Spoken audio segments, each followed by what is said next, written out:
Texas had their spring game yesterday, and Arch Manning made a bit of a statement for himself. Now, there's a lot of storylines swirling around this game coming out of it, but let's give you our initial reaction from the spring game. As we always say on this show, spring football and spring games specifically are for taking a temperature of where the program's at. It's not for making a diagnosis or predicting a record. It's for taking a temperature of what we can see and kind of projecting. But even with that being said, a lot of good takeaways from this spring game. So, if you're a Texas Longhorn fan, if you've just now found this show, The Hard Count, on this channel, the On3 YouTube channel, welcome. If you've been watching for some time, glad to have y'all back. Just double check you're subscribed so we can be together as we charge headfirst into the summer months, and before we know what we're talking about, real college football games being played. So there was a college football game played. It wasn't counting on the record, but Orange won 35-34 over the White squad. Let's get right to it, man. We alluded to it at the top of this thing. Arch Manning went off. I mean, 19 for 25, over 300 yards, 3 touchdowns, and I really hope that he kept receipts from last year's spring game because, to be honest, like this time last year, there were so many folks that got the Twitter fingers out, went to the keyboard and said, Arch Manning, if his last name wasn't Manning, he'd be a 3-star. If his last name wasn't Manning, he wouldn't have gotten offered by anybody. And we always knew together that was never the case. We always knew that was just absolutely false. But I think yesterday proved it in a very real sense that Arch Manning is going to be a good college quarterback. He's at the very least going to be someone with a high floor, in my humble opinion. But here's the thing that happened, though. Those same folks we just talked about with the Twitter fingers, they got back on the keyboard to defend themselves and say, well, it was a busted coverage. Any college quarterback can make that throw. Those DBs, they got lost in the sauce, and then Arch was just dropping an easy pass in there. I could have made that throw. First of all, I don't know that you could have. Second of all, just because the headlines and the things that popped up on your social media feed were those deep passes, because we know those same folks, they weren't watching the actual game. They weren't tuned into the Longhorn Network. They were just seeing what was happening on the Twitter sphere and seeing those touchdown passes and saying, oh, that was an easy throw. He went 19 for 25. There was a point where I think he was like 9 for 9. Like, my dude was dialed in. He was running the offense. I think his best showing of the day might have been that 2-minute jolt to finish the half where he just took what the defense gave him, made some really good decisions, and drove them down for a field goal to end the half. Like, that might have been the most impressive part about this whole thing. Again, the haters, they're in too deep. They're not going to say, yeah, you're right, actually Arch Manning might end up being a good college quarterback. They're just going to keep dying on this hill of, well, it was an easy throw. Well, it was a spring game. Notice now how the context seems to matter a lot to these people around Arch Manning in the spring game. They say it was just a spring game. They say he was wide open. Well, last year it was practice 15. Last year he was an early enrollee. He was supposed to still be in high school. Didn't want to consider context then. But now, for whatever reason, that same group of people are shouting about the context around how this game wasn't actually a real game and about what the defense didn't do. So that is what it is. Just want to make sure we put those people in their place as we got rolling here. When we talk about Arch Manning, I also want to clear the air here. My 2 takeaways on Arch Manning are, 1, he is going to be ready to play. I didn't say he's going to play. I said he's going to be ready to play this coming season. So God forbid something happened to Quinn Ewers. He hasn't gone a full season just yet staying healthy, and you hope that's this year because I think he's got all the makings in the world to be the top quarterback in next year's draft class and do some exciting things on the football field. But if something goes wrong, you have Arch Manning there as a really, really solid insurance.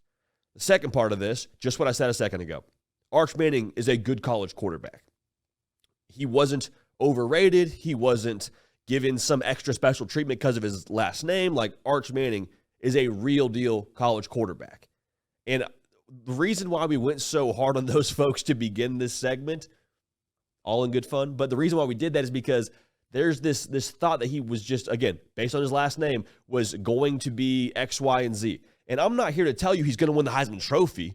I'm not telling you he's going to be the number 1 pick in the NFL draft when it's his time.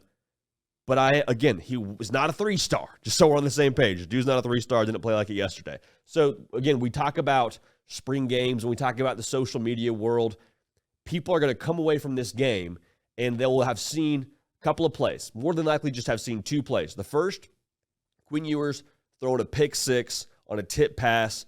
Alfred Collins grabs it, runs to the house, Not a great look for your starting quarterback, right? It's not a positive play. And then you see Arch Manning dropping 75-yard bombs. And so you know this is coming. We're going to get out ahead of it here. People are going to say, well, is there a quarterback controversy in Austin? Hey, is Arch Manning going to push Quinn Ewers for that starting spot? And I'm here to tell you, no. Absolutely not. Absolutely not. Because Quinn Ewers, as much as people want to live in the snapshots and live in the tweets and live in the highlights they see from a spring game, we can't forget what he did yesterday. We can't take into account yesterday and cause it to make us forget what happened last year, where Quinn Ewers led this team to a college football playoff berth, to a Big 12 title, and passed Alabama their second game of the season in Tuscaloosa and beat them by double digits. Threw for nearly 3,500 yards. Like, Quinn Ewers is the one that brung you. You keep dancing with him, okay? And Arch Manning, as good as he's going to be, the experience that Quinn Ewers has, the real game, the real big-time, big-stage kind of experience, you can't account for that. That doesn't have anything to do with ability or talent or any of those things. So Arch Manning, his time's going to come, but understand now, 2024, this is still Quinn Ewers' football team. Will Arch Manning find his way onto the field in some capacity? No idea.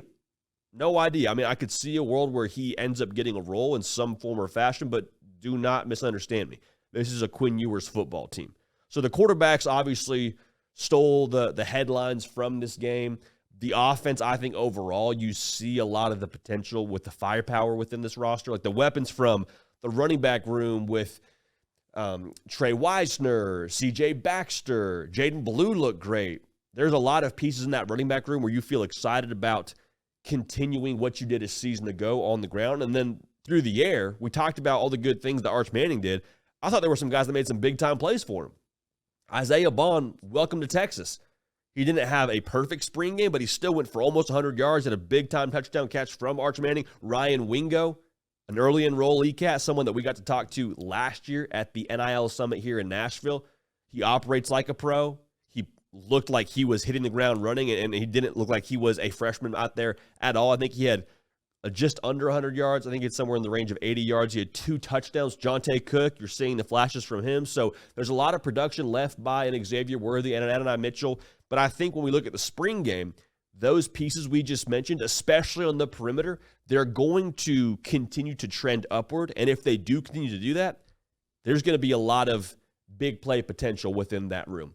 Defense, are there some things to clean up? Of course. We talked about Arch Manning. We talked about busted coverages. That's a real thing. There were some mishaps from this defense. But when we, kind of take a step backward, we have to understand, one, it's a spring game. And I say it's a spring game because spring games favor the offense. If you don't believe me, the quarterback wears a non-contact jersey. So there's that part of it. Also, it kind of sounds like a cop-out when we talk about this, but that's going to be the best offense this Texas defense plays until they get to October. So if you don't like the way it looked yesterday, you don't love the way it looked yesterday every single snap, that's okay, because what they were yesterday is going to be very different than when they play in Red River against Oklahoma. So I'm excited to watch how this team evolves and how they trend.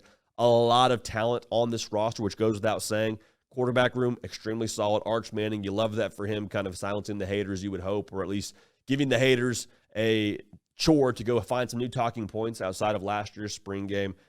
A lot of weapons. Defense is going to evolve and continue getting better, and there's still some key pieces that excite you on that side of the football as well. So we've got a lot to talk about going forward here on this channel. Make sure you are subscribed. Again, we're talking about a spring game. We woke up early to talk about a spring game. Imagine what we do when it comes to the fall. Right? We love this. We love y'all. We appreciate you being dialed in. We're going to keep this party rolling. We will see y'all next time.